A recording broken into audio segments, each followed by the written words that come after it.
Hello, beautiful ladies. I'm so excited to be here. I've got my great friend, Coach Mallu Moi.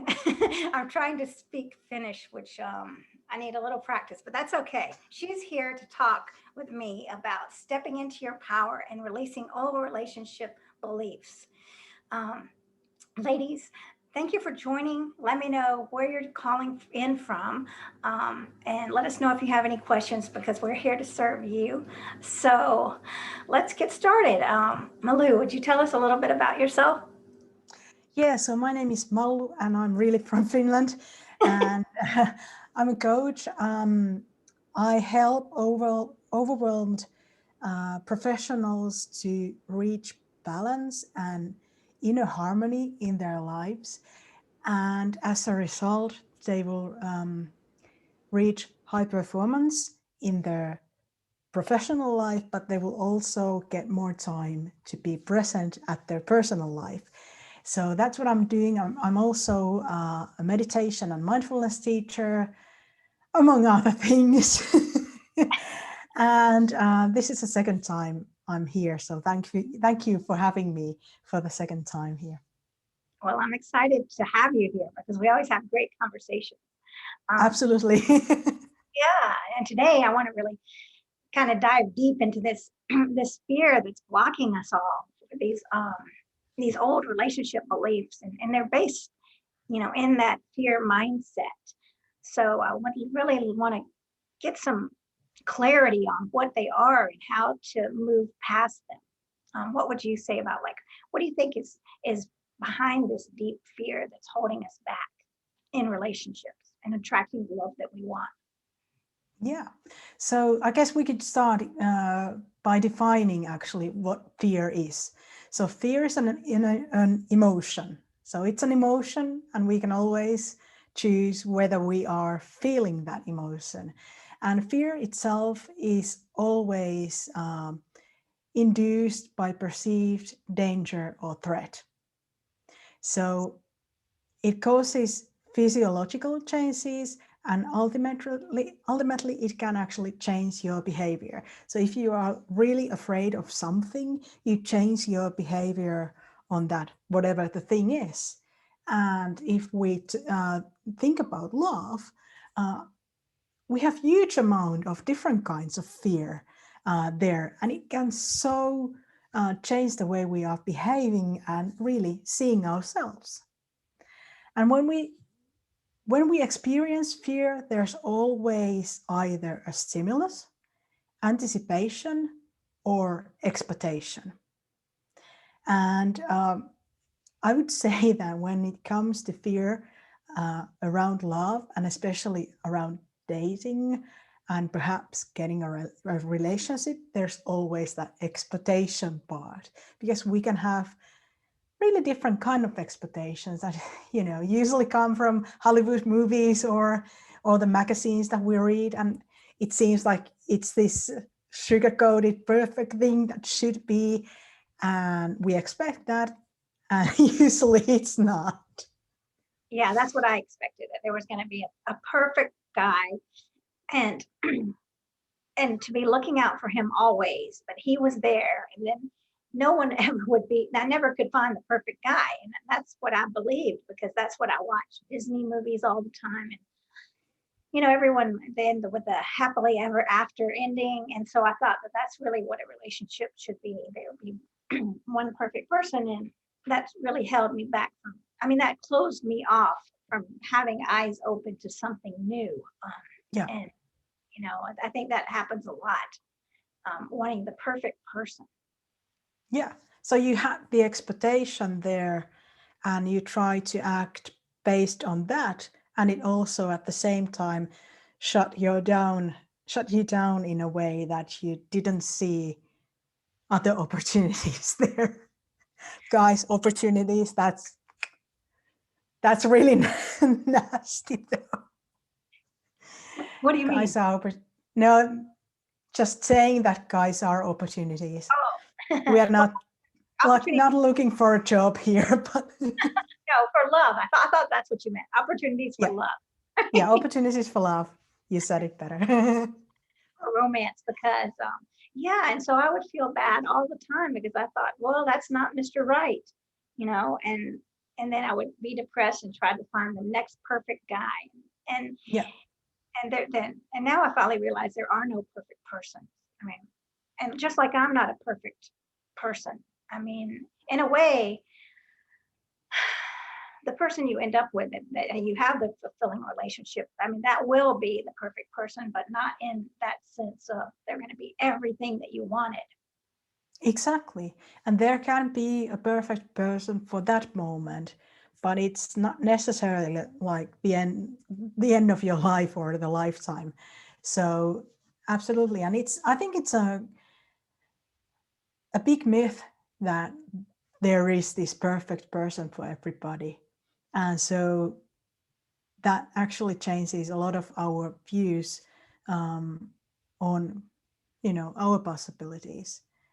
And I looked actually into statistics about fear and love, and there weren't many. Like there had been some studies, but like no real outcome. The interesting thing was 42% of millennials, so people who I think who are born from mid 80s to mid 90s or something, around that era. So they were afraid, 42% of them were afraid that they will never find love. And that's a big percentage.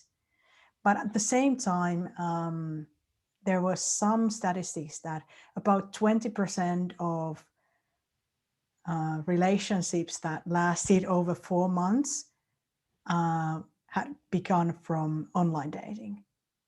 So it didn't seem like a good opportunity. That's interesting. Well, that's where we are now with the online Exactly. dating and then being very careful about well, the catfishing. Yeah. Yeah. So part of fear is, or what actually makes the fear become fear, is how you feel about the thing that you have become afraid of. So, how you feel about love, relationship, anything like that. So it's that feeling that is sort of the thing that begins the fear to start building. And so where that comes from, it comes from the pictures that you make in your head. So basically your imagination, all the visuals that we have. We live in a really visual world.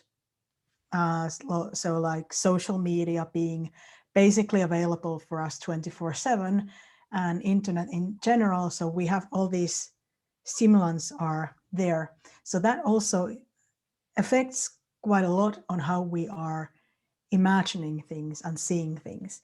And the other thing is the words that we are saying to ourselves. So basically our thoughts, be them conscious or subconscious.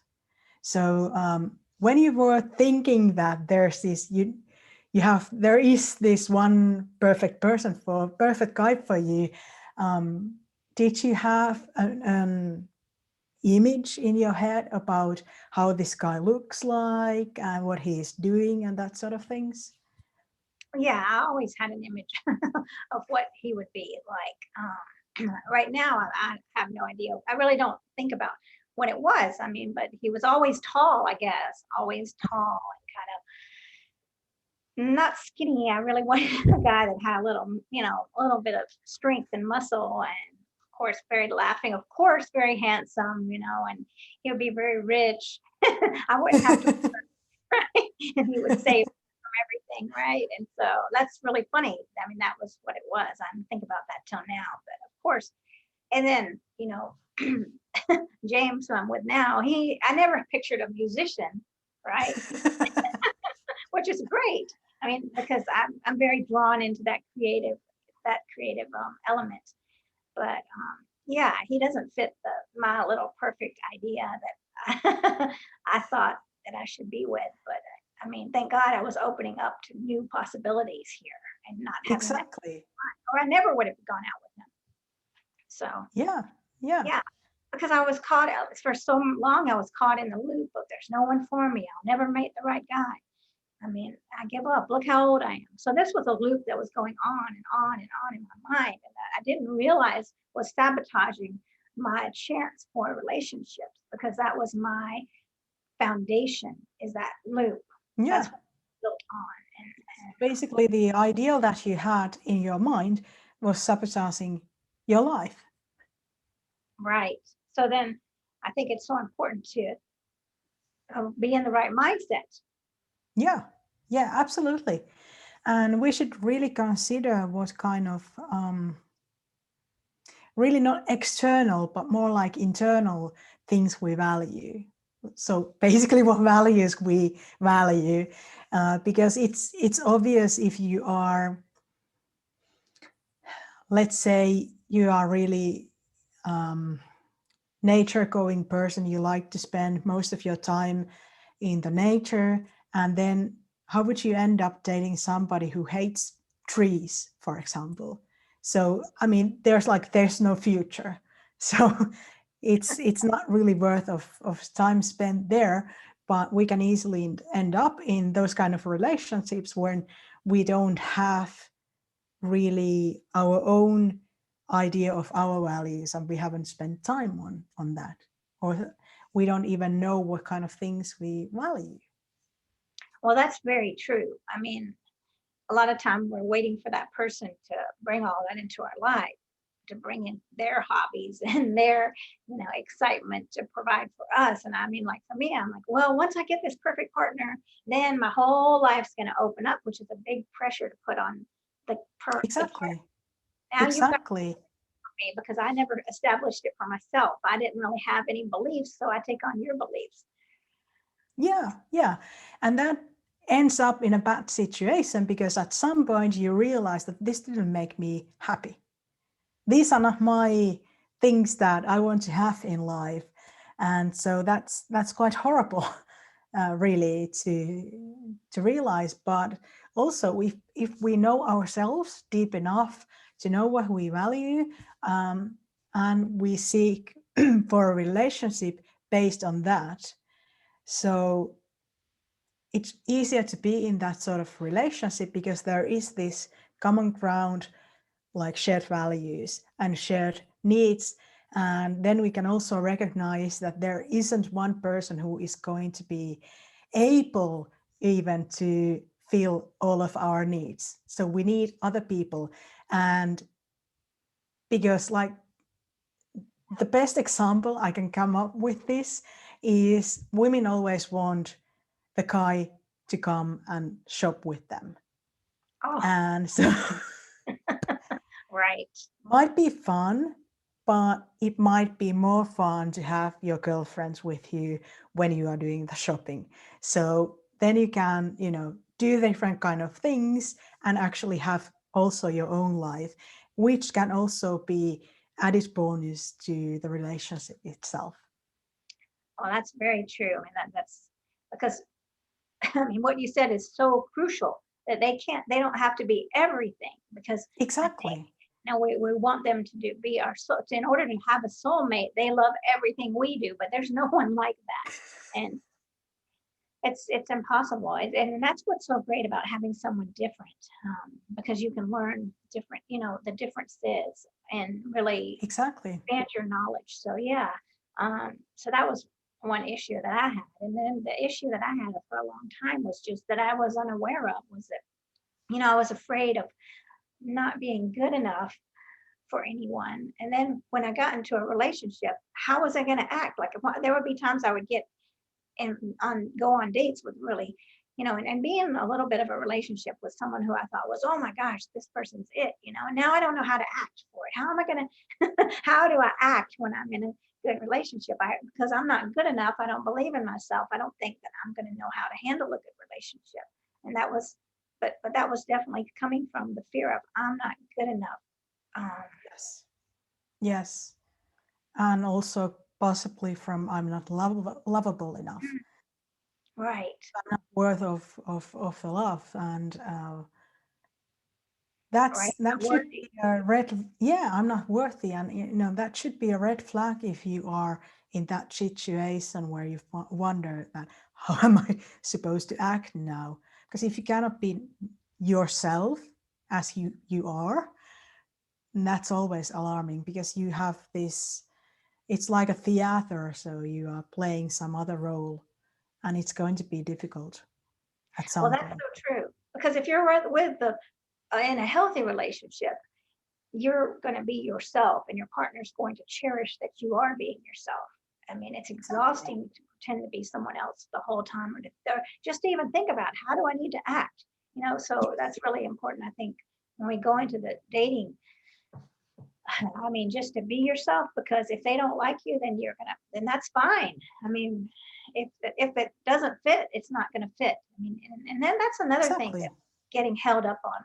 How do you, if it doesn't fit and they don't like you, how do you move forward from that? Yeah, well, that's the rejection. How do you react on that? So there are basically two ways. One would be, this is the end of the world. So if you are that kind of person, then you need to do some work on yourself, because you need to realize that the only person who is going to be with you throughout your entire lifetime is you. So, and you might have this Mr. Right idea, and it might be wrong. And so you need to change that, basically. So as an example, there's this show called Millionaire Matchmaker or something like that. I think it's a Millionaire Matchmaker. So I've been watching that sometimes, and I usually scream on the TV while I'm watching it, because it's like people have created so many limitations and they don't see the possibilities. And I don't know why I'm bringing these female examples, but that's the only thing that comes to mind. Actually, let me give one from guys as well. There was this one guy who absolutely refused to change anything on how he looked. So he would be a bit more attractive to women, and he wanted to date a really particular looking woman. So, and that the way he was looking, it was big no. Like nobody of that type of women got interested. And so they proposed that maybe, you should shave and, get a haircut or something. And he was like, no. What happened? He didn't get on any date, and he was alone. And there was an update that he was alone a couple of years later. So then there was this woman also who had this stubborn idea that true love needs a lot of fighting. So you need to have a lot of angry disagreements, and there's the fire. And that is like, that's the kind of fire that you want to have. And she was really stubborn on the idea when, they tried to explain, the dating expert tried to explain to her that you could get your dream guy if you would let go of the idea that, you could get a more stable guy who could be able to provide, to most of your needs. But this is kind of need where you might need even some therapy. And she was really stubborn on that. And then she decided that I'm going to go on a date with more stable guy who isn't going to be so easily disagreeing with her. And that turned everything around, because it was calm and it was fun. So we create this, I would call it a mental prison, where we are stuck sometimes. And then we need to look at our views and ideas, and are we correct? Why do we have those ideas? And so the other way to react on the rejection is, I'm a survivor, there are new opportunities. So do you praise on rejection? Do you treat it as, well, this was sort of like, I got a new experience? Or do you feel like this is the end of the world because this is the only person? And obviously it wasn't the only person. So Well, that's yeah, I interesting. could go on hours on this. Yeah. Well, I think also, I mean, when we really look at this up close, do we want to force someone to be with us? that doesn't want to be Exactly. with us? Are we going to Exactly. force ourselves on them? And where is our It's sense not of safety? love. It's not And love. then I mean, do we deserve that? Do we deserve Yes. someone that doesn't want to be with us? I mean, because ultimately we deserve someone that does want to be with us, right? That we don't have to Exactly. force to be with us. So that goes even deeper, you know. Exactly. Exactly. And that's not love. No, it's not Love love. goes love goes to both directions.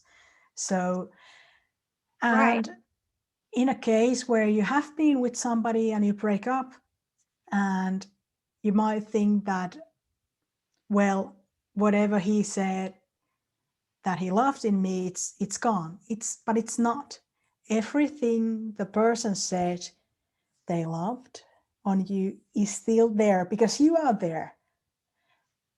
So something on the other person changed, let them go, release them. Right. Everything that they loved is still in you. And we need to, it's like we eat every day. We, you know, bathe and, brush our teeth and everything.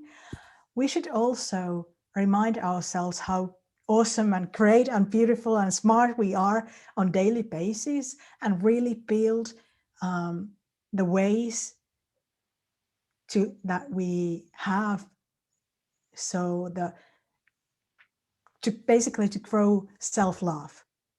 So because that's the most important thing, and that's also helping you to find what you truly need. Well, that's true because if we want to get a relationship that is really healthy and fulfilling, we've got to work on ourselves in here and not out there, because it's from inside that we will that everything grows. We can't grow it from the outside. I don't Yes, know. exactly. So Exactly. that in order, and then they will come. Once we work on Yes. ourselves, they will come because they will be attracted to to who we are. And if we've got to believe in ourselves first. If we've got the old belief, I'm not worthy, there's no one out there for me.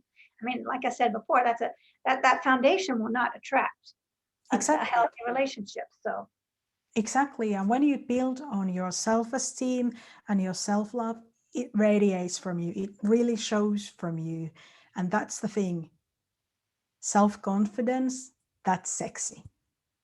yeah, self-confidence, smiling, I mean, that's tremendous when you believe in yourself, when you go on a date and you're not worried if they like you or not. That's when you're going Yeah, to get the right person. That's when when you're in the mindset of it's all right if they don't, if they don't like me, that's fine. exactly. They're not the right Exactly. person. So Yeah, that lets go of the I'm not worthy, I'll never find the right man or woman, you know, no woman's ever going to love me. So yeah, I mean, there has to be exactly. a mental And shift. there's this movie that I always end up talking about. I Feel Pretty. I think that's what it Oh is. yeah, I love Yeah, that movie. where that lady has a low self-esteem, get hit by a lightning, and has a magical self-esteem, and it brings miracles. Her life basically changes because she gives such a big value to herself, and I think that's a really important movie. Like, it's really one of my favorites, just because of the message, and I think that's really important, especially for young women, to really learn to value themselves as they are, not through somebody else, and not to follow some, Hollywood movie idea in general. So, and Definitely. That's I always a also good want to idea. add that events don't affect you. The meaning that you give to whatever event that you have in your life, it is what affects on you. So it's not the event, it's the meaning of the event. So we need to be really careful on what kind of value we give on events. Like, let's take an example on dating. If the date was horrible, don't put too much value on it. You can, there are new days and new opportunities. Well, that's very true because there are going to be horrible dates. But that what that means is if we look at it from a different perspective of a, like it wasn't me that was horrible, it just Yes, wasn't a good match. That was a very poor match, you know. yeah, and it's a learning experience, and without bad ones, you wouldn't know when there is a good one. Right. And we can look at I just saw a squirrel. Anyway, anyway, um, um, so we can look at those dates and say, you know what? This was a horrible date. Let me learn from that date what I don't want, you know, what I want to make sure that I don't want on the on the right date. So every date is a learning experience. And so it's not a waste of time. It's only a waste of time if we don't learn from it. You know? Yes, yes, exactly, I'll take it exactly. and apply. And if we're not ready to go on 100 dates, if we're putting time limits on it, then we're under pressure.